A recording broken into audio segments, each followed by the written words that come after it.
জ্বলছে আগুন, ভাসছে দেশ, আন্দোলনের বাংলাদেশ। চারিদিকে শুধু হাহাকার, একদিকে বন্যা, পানিতে ডুবে যাওয়ার হাহাকার, অন্যদিকে আন্দোলন, আরেকদিকে আগুন। ভারত আবার খুলে দিল ফারাক্কা বাঁধ।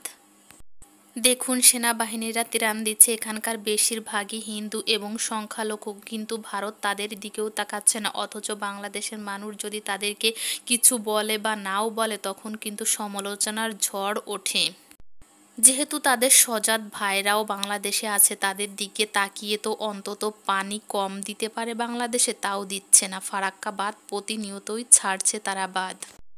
বাংলাদেশের কয়েকটি জেলা বন্যায় কবলিত হয়েছে, সেখানের মানুষের হাহাকার, খাবার পাচ্ছে না, পানি পাচ্ছে না, উদ্ধার হচ্ছে না, চারিদিকে শুধু হাহাকার আর হাহাকার। এই দিকে দেখুন, জ্বলছে আগুন, ফ্যাক্টরি পুড়ছে, আগুন নিয়ন্ত্রণে এখনো আসেনি।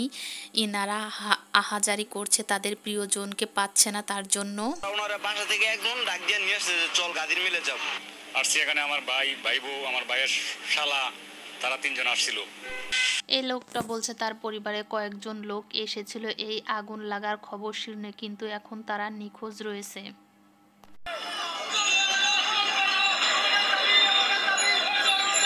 বাংলা রিক্সা সহ বাংলার ঐতিহ্য, ঠিক আছে না? বাংলাদেশে বাংলা রিক্সা চলবে। অটো রিক্সা আগে যেভাবে গ্রামে ছিল, গ্রামে রিক্সা আলারা এখন আন্দোলনে নেমেছে। বাংলা রিক্সা চলবে, অটো রিক্সা চলবে না। এখানে দেখুন, আনসার সেনাবাহিনী এবং সমন্বয়কদের মধ্যে ঝামেলা হচ্ছে। বিল্ডিং এ বিল্ডিং উঠেছি বাচ্চা গো, মনে খানা চাই একদারে কেউ দেয় না, কেউ দেয় না, একটু খানা দেয় না, কেউ খানা দেয় না, কুত্তার বাচ্চারা অনেক। এনে দুজন মারা গেছে বিল্ডিং এর উপরে, সদরে নিচে বাঁধতেছে, ডেলিভারি রোগী ভরতেছে মাইসে, এরা বন্যায় কবলিত মানুষ ওখানে হাহাকার করছে আর এখানে আন্দোলন করছে। আসলে বাংলাদেশে হচ্ছেটা কি কিছুই বুঝছি না ভাই। বাংলাদেশ নাকি স্বাধীন হয়েছে, এরে কিসের স্বাধীন বলে? লোকজন এখন প্রশাসনকে ভয় পায় না, প্রশাসনকে মানছে না, কেউ কাউকে মানছে না। চারিদিকে শুধু গ্যাঞ্জাম, মারামারি ছাড়া নেই। স্বাধীনতা ভালো, কিন্তু অতিরিক্ত স্বাধীনতা ভালো না। তো মনে হচ্ছে বাংলাদেশে বোধহয় অতিরিক্ত স্বাধীনতা হয়েছে, তার জন্য কোনো কিছুই ভালো হচ্ছে না।